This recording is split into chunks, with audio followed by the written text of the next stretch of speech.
अस्सलामु अलैकुम रहमतुल्लाहि व बरकातहू।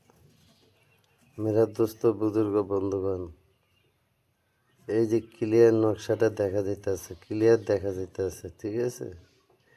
এই যে নকশাটা 70-এর উপরে দেওবান চালান করা, কিন্তু সাবধান, আমার ভিডিও প্রথম থেকে শেষ পর্যন্ত দেখবেন, তারপরে সব বুঝবেন, তারপরে কাজ করবেন।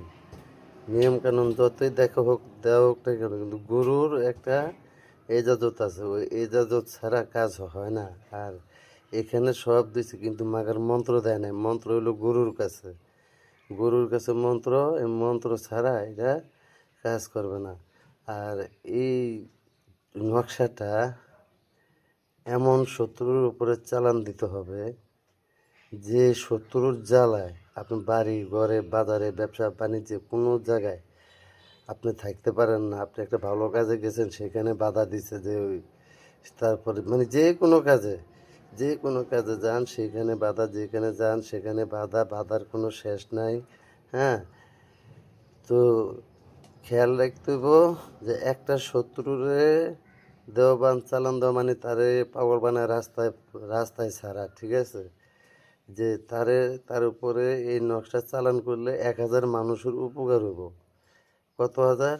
একজন মানুষকে পাগল করে রাস্তা বাইর করে দিলে 1000 মানুষের উপকার করতে পারলে তাহলে এই কাজ করবেন। নয়সত এই কাজ করবেন না।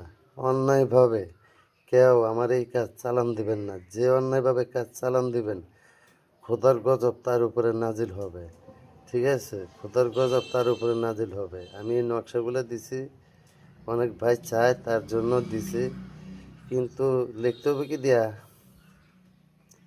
লিখতে হবে কি দিয়া, ওই জাফরান কালি দেয়া না, জাফরান কালি দেওয়া হবে না। এটা লিখতে হবে, একটা তাবিজ বানাইতে হইব।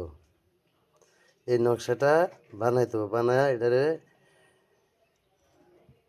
কেরোসিন তেল দেওয়া পুড়তে হইব। পুরা ওই ছাইদা কালি বানাইতে হবে। ছাইদা কালি বানায়া ওই কালি দিয়া এই যন্ত্র ফিটিং করবেন। কয়টা নিয়ম কারণ এখানে দেওয়া আছে, নিয়ম এখান থেকে দেখে তারপরে কাজ করুন। মন্ত্র আমার কাছ থেকে আমার ইয়াতে চ্যানেলের নাম্বার আছে, ওখান থেকে নাম্বার দেখে কল দেয়া তারপরে মন্ত্র নেবেন।